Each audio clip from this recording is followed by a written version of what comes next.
everyone. So we have done topic transportation up to topic transportation in class 10th chapter life process. So today we are going to complete our chapter with topic excretion. So get set ready for the class.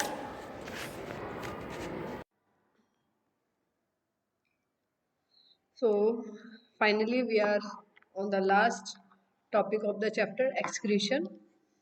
Excretion क्या है बच्चों? You know, after the different steps of nutrition, that is ingestion, digestion, absorption, assimilation, last step is egestion, or you can say excretion.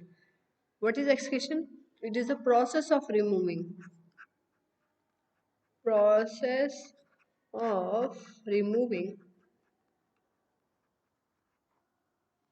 metabolic nitrogenous waste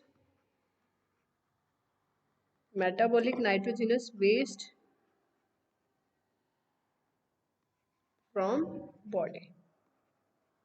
It is a process of removing metabolic nitrogenous waste from the body with the help of excretory organs. Unicellular organism जो होंगे, they can simply diffuse their waste material, but multicellular organism have different specific organs for excretion. ठीक है, like अगर हम insects की बात करें, so they have excretory organ malphizian. हम क्या बात करें? excretory organs. तो देखिए, in insects malphizian tubules are present for excretion. In you can say earthworm. What is required for excretion? Nephridia is their excretory organ. ठीक है, platyhelminthes जिनको flatworm भी बोलते हैं, platyhelminthes, these are also called flatworms. तो इनके अंदर excretory organ क्या होंगे? Flame cell. क्या होंगी? Flame cells. Okay, so different organisms have different excretory organs. In human being there is excretory system that include kidneys, a pair of kidney, ठीक है, a pair of kidney you can say, then ureter, then urinary bladder, and finally urethra. You can see here these are two bean shaped kidneys, 1 and 2. This blue color is renal vein that carry deoxygenated blood. This red color is renal artery. Renal word is related to kidney. ठीक है बेटा, it carries oxygenated blood. तो देखिए बेटा, these two are ureters. ये है ureter, and these ureter will leads to urinary bladder and finally urethra. यहाँ पे sphincter भी लगे होते हैं that controls the removal of urine. ठीक है, urination को control करते हैं. Excretory system in human being consists of a pair of kidneys, pair of ureter, urinary bladder, and a urethra. Kidneys are located in abdomen part on the either side of the backbone. Backbone is on the back side. Urine is produces. Urine में जो pigment होता है बेटा, that is urochrome. Urochrome pigment होता है that gives yellow color to our urine, pale yellow color to our urine.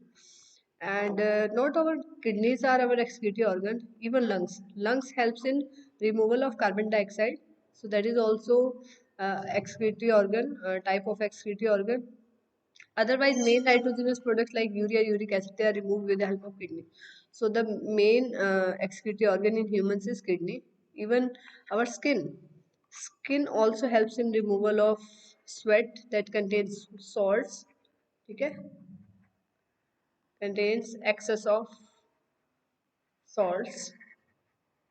Skin also acts as an excretory organ. Liver helps in detoxification. So liver somewhere that helps in removal of that helps in conversion of more poisonous substances or toxic substances into less toxic substances by the process of detoxification. Skill helps in removal of sweat. और अभी हमने बात की kidneys की, that are the main excretory organ और kidney के अलावा lungs that helps in removal of CO2. So all these are excretory organ in humans. Main excretory organ is kidney. So a very thin network of blood capillaries that are associated with visceral organ that helps in transport of materials in visceral organ. Now coming to the structure and function unit of kidney. बेटा kidney की cell को क्या बोलते हैं? Nephron. Nephron is the structure and function unit of kidney. Structure and functional unit of kidney, and there are millions of nephrons present in our kidney. इसका structure आप देखेंगे ध्यान से, ठीक है? yes. मैं ड्रॉ भी करती हूँ यहाँ साथ में, so you can easily remember it. चलो ब्लू कलर से बनाते हैं. So one by one you can see here. This is cup shaped structure, that is Bowman capsule. Bowman capsule. Then there is a convoluted part, that this is PCT. थोड़ा सा convoluted part है PCT. Then U-shaped structure, that is loop of Henle, that helps in concentration of urine. Again convoluted part, this is DCT, distal convoluted tubule. This finally leads to collecting duct. तो पहले आप यहाँ तक की naming को ध्यान से देखेंगे. Yes, this cup shaped part is Bowman's capsule. This part is PCT, that is proximal convoluted tubule, and this is the main site of absorption. Between 80 to 90% of nutrients reabsorbed here. This U-shaped structure, ये जो U-shaped structure आपको नजर आ रहा है बच्चों, this is loop of Henle. Loop of Henle या Henle's loop भी बोलते हैं इसको, ठीक है? And this part is DCT. This is distal convoluted tubule, and finally this is collecting duct. Now coming to the network of blood capillaries. बेटा blood capillaries का network देखिए, यहीं से blood capillaries आना start हो जाती है. This will form a cluster here. This is called glomerulus. This is efferent arteriole. Efferent, I think, हाँ, efferent arteriole जो enter कर रही है अंदर, arteriole. Then there is a network of blood capillaries here. Then again they come back. This is afferent arteriole. ठीक है? और this यहाँ पर जो नेटवर्क आपको नजर आ रहा है, this is called vasa recta. ध्यान देंगे बेटा, loop of Henle is also called pars recta. इसको पार्स रेक्टा भी बोल सकते हैं, ठीक है? And this is vasa recta. So the close association helps in easy exchange of materials between the different parts of the nephron and blood vessels or blood capillaries. Sorry, you can see here. This is the complete structure that we have drawn here, जो हमने यहाँ पे draw किया है, ठीक है? Finally collecting duct के अंदर जब ये filtrate आता है, then this is called urine, ठीक है? यहाँ पे उस filtrate को urine कहेंगे. PCT में जो मैंने आपको बताया, PCT is the main site of you can say absorption. यहाँ पर जितनी भी चीजें filter हुई हैं include important nutrients like glucose, like amino acids, तो सारी चीजें रीएब्सॉर्ब हो जाएंगी. कंडीशनल रीएब्सॉर्प्शन होता है डीसीटी में. Loop of Henle helps in concentration of urine, ठीक है? कम पानी पिया है तो यूरिन का अमाउंट कम होगा, ज्यादा हाइपरटोनिक होगा, एंड ज्यादा पानी पिया है तो urine will be more in amount and hypotonic होगा. सो ये concentration urine is mainly depend of the length of loop of Henle, that is a good size in case of hairy animals like humans and other mammals, ठीक है? So they can concentrate their urine on the basis of intake of water. So यहाँ पर एक important part है Malpighian body, ठीक है? Malpighian body, ये board में भी आ सकता है बेटा. तो Malpighian body किसको बोलते हैं? Bowman capsule और glomerulus. तो Bowman's capsule plus glomerulus इन दोनों को क्या बोलते हैं बेटा मिला करके? Malpighian body. ठीक है, सो देखिए, each kidney have number of these filtration unit जिनको नेफ्रॉन्स बोल रहे हैं। दे helps in filtration of glucose, amino acid, सारी इंपॉर्टेंट चीजें एब्जॉर्ब हो जाएगी, जो कि रीएब्जॉर्ब फिल्टर होंगी पहले, फिर रीएब्जॉर्ब हो जाएंगी पीसीटी में, मैंने बताया। कलेक्टिंग डक्ट तक जो फिल्ट्रेट पहुंचता है उसको यूरिन कहेंगे, that contains urea. 25 to 30 gram urea per day जो है रिमूव होता है। लेकिन बेटा अभी आपको पता है कितना इंपॉर्टेंट रोल प्ले कर रहे हैं हमारी किडनीज। अगर किडनी फेलियर हो जाए, what will be the consequences, क्या परिणाम होंगे? सो बेटा permanent cure is to transplant functional kidney. ठीक है, लेकिन अगर किडनी ट्रांसप्लांट नहीं हो पा रही है किसी भी इशू की वजह से, that may not be availability, या कुछ और भी रीजन हो सकता है कि you don't have that much amount to that helps in required in exchange of the kidney, और you can say transplant of the kidney, तो कुछ भी रीजन हो सकता है। सो डायलिसिस उसके लिए कर सकते हैं, दैट इज आर्टिफिशियल किडनी, जिसको हीमोडायलिसिस भी करते हैं। बेसिकली इसमें क्या करते हैं बेटा, क्योंकि अगर हमारे यूरिन के अंदर, अगर सॉरी हमारे ब्लड के अंदर अगर यूरिया कंसंट्रेशन ज़्यादा होगी, so it will leads to condition uremia. ठीक है, यूरिया अगर हमारे ब्लड में प्रेजेंट है, किडनी ठीक से काम नहीं कर रही है, तो यूरीमिया की कंडीशन आ जाएगी, presence of urea in our blood. So you know kidney are very important vital organs for survival.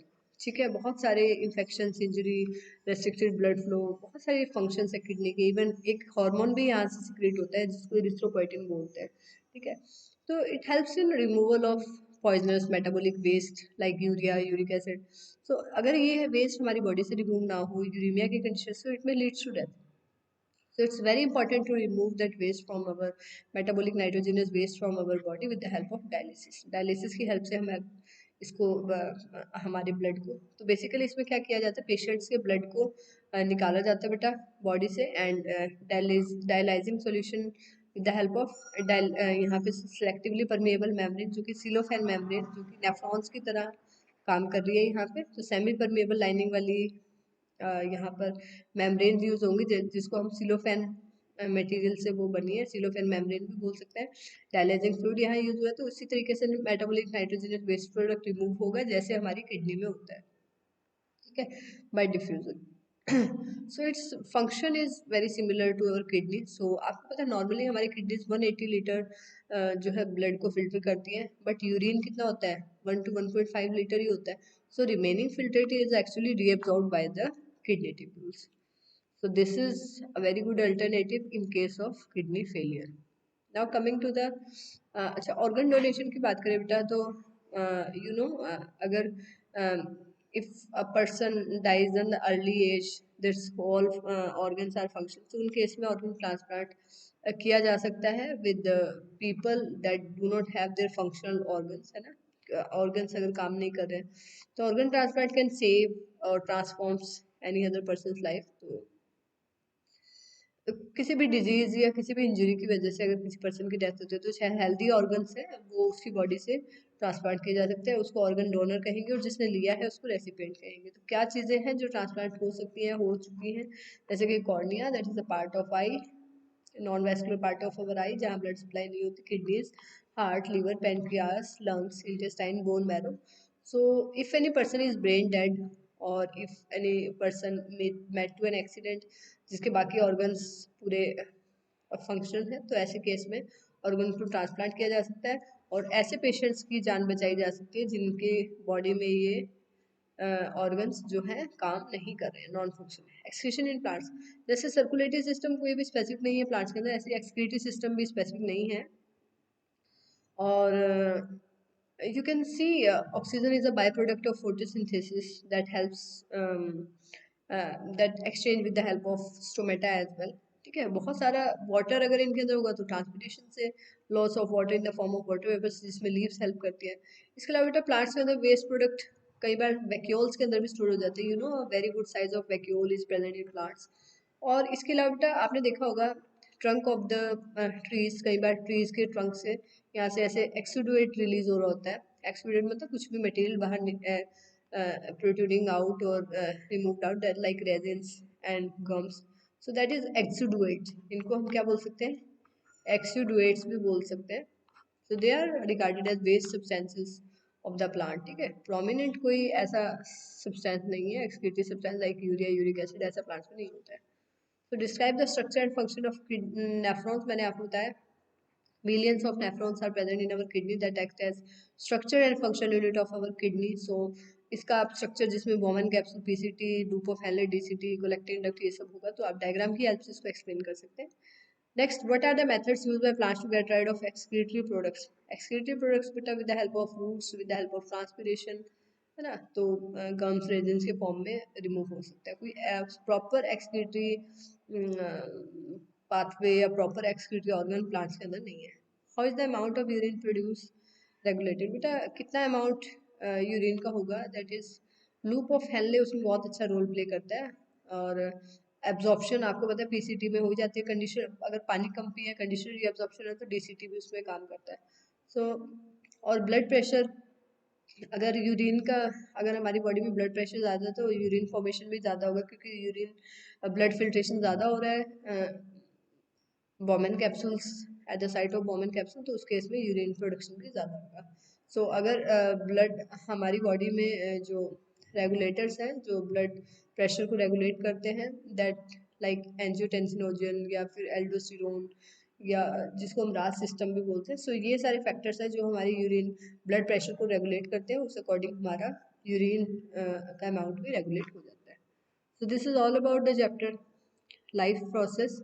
In our next video, we are going to discuss uh, the important question from this chapter. ठीक है, like कुछ questions discuss कर रहे थे। The kidney in human beings are a part of excretion system for excretion. Xylem in plants responsible for transport of water. Autotrophic mode of nutrition required carbon dioxide, water, sunlight, chlorophyll, सभी चीज़ें चाहिए बेटा, all the above आएगा। Breakdown of pyruvate into CO2, water and energy take place in cytoplasm, glycolysis process है बेटा ये, और कहाँ होती है, साइटोप्लाज्म में होती है। बाकी क्वेश्चंस पे आप रीड आउट कर लेंगे। If you have any query and any doubt, you can ask me in comment section, I will try to solve your query. Otherwise in term one आपको पता है MCQ आने हैं, ऑब्जेक्टिव क्वेश्चंस आने हैं, so we will practise that questions from all the topics of our life process in our upcoming video. I will try to make a one shot video for all the important questions from nutrition, respiration, transportation, and excretion. Okay, so this is all about today. Goodbye everyone.